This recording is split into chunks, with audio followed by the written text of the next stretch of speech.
Okay, Leo, this is going to be your part 2 Patreon Love January 2022 reading. Feel free to like, share, follow, subscribe, reach out for one-on-one reading, all that beautiful stuff. So we did talk about a lot of that kind of phoenix rising from the ashes, crowning of the serpent here, the serpent being featured there, more so as a, how should I say, not picking a cup of that which is not good for you, a cup of poison, as it were, is what that is in reference to.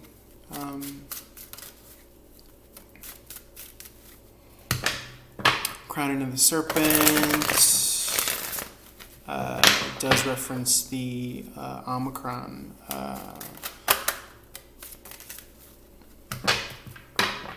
constellation. We understand the serpent to be the Kundalini rising. The crowning of it is when it pierces through the third eye. Right here, featured with the Seven of Cups in the upright. The plume, okay, looking like a serpent as well. So this cup really, or this Seven of Cups in the upright is really truly an energy of enlightenment too. Really, your third eye being wide open, being able to really truly see what goes on. Okay.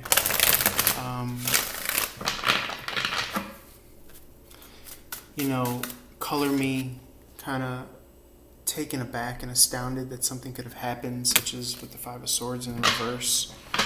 Overall, it helps serves you, because I think this was kind of draining your capacity and your ability to some extent. If there was something in the past or something that you had to leave, could have been a job as well, that affected your other areas in love. The Five of Wands in the reverse is essentially coming out of conflict. So knowing that whatever roadblocks or obstacles, they can be transmuted and transformed into a stepping stone to further our journey here. But this in particular is through the lens, again, of realizing what's important, fun, play, learning how to, have fun and play in a healthy way. The crowning of the serpent, this is like this enlightenment. This is really seeing clearly people's intentions, people's vibes, what they're about, what they're willing to do, what they're not willing to do. Are they on your frequency? Are they on your level? Are they on your path? Is what I'm getting. What I'm getting is that someone was not on your path. Here, a lot of pathway talk with this Five of Swords in reverse. Okay, if you were confused as to how that was looking here, somebody was willing to do the work here, probably was doing too much of the work, and realized that the other person wasn't willing to do so. They were more so essentially kind of crying about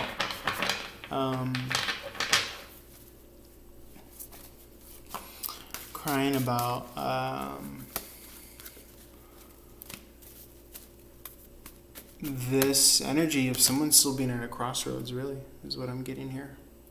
Okay. With that Three of Swords in reverse, technically in the upright, that to me is coming out of heartbreak, sadness, loss. Somebody wasn't willing to be all in to an extent or in a nature that somebody else wanted them to be. That Three of Swords in the reverse here. Typically, it's in the upright if they're facing down in traditional tarot, but these look like they're in reverse if I'm using a traditional tarot Three of Swords. So technically that's in the reverse. That points to the Two of Swords in the upright. That's someone kind of still being in this kind of centered, still intuitive position. And to the outside observer, it represents lack of movement. It represents lack of forward progress or committal. But really, truly what it's doing is it's allowing kind of demons to expose themselves. It's allowing people's insecurities to make them act on their behalf. And if that's what caused this person to walk away, and that's what I see, may have colored you kind of shocked that this person actually did that. But in any event, this is leading you to capitalize on what looks like some form of enlightenment or crowning of the serpent. Like I said, I do think it is to do with, not for nothing, why certain things are named in the public sphere, in particular to media and the health craze that's out there nowadays. So the Judgment in reverse is giving space to this situation. You see the fire iconography there. You see the heaven iconography there. We talked about shooting for the stars. You miss, you land on the clouds. So this could be like a from, hell to heaven type, complete kind of 180 is what I'm getting here, Leo. This complete and utter shock and awe to kind of balance the previous kind of shock and awe of what occurred here.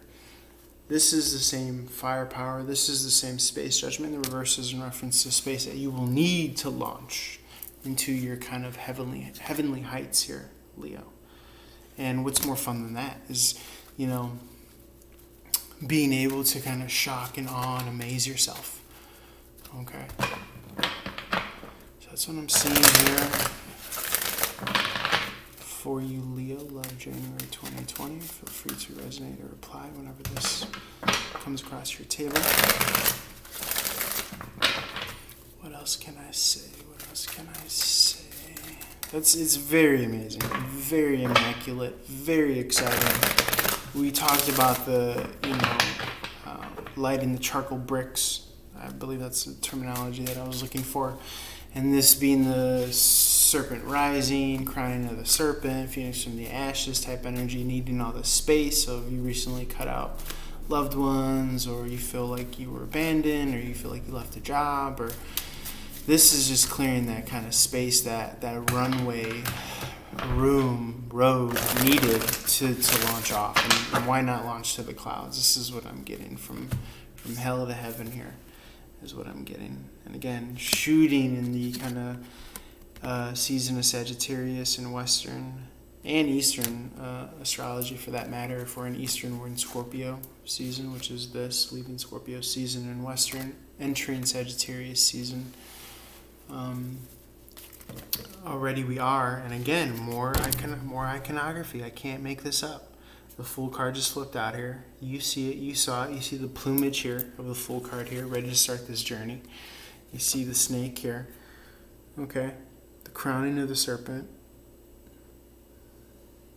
But your third eye is open. That's what that is, symbolically. And the sun is upon you. So you are in the graces of the universe. You're exactly who, what, where, when, why you should and need to be. You have the victory wreaths of the laurel here upon your head. Quite amazing and astounding. I can't say enough. This is point zero. You're being reborn. You were at the space of before point zero in the chaos, in the realm of utter blank dark. Could be depression, could be, if you're in this cocoon, if you're in a dark room, just, trying to figure it out, that's chaos. And that means that is all potentials are on the table here. Your potential that you're pulling in is this kind of financial freedom and abundance, independence, being able to come to and fro. Pentacles are resources, finances. Nines are about independence. So this is going to inform your kind of carefree attitude. You know exactly what you want. You know exactly who you want. You know exactly the quality that you're now going for in a partner. You know that you don't want it to be this kind of working harder type energy here, where you realize that you guys are not even on the same destiny path.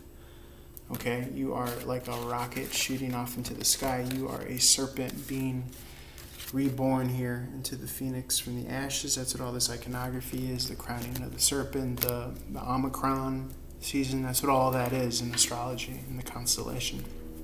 That's what they're not telling you, the public, because it's a split between those that are ascending spiritually and those that are remaining stagnant or digressing and devolving.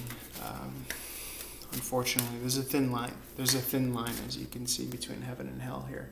But I'm getting that you have the roadmap, you have the direction, you know the trajectory, and you know it's up. You want to go up.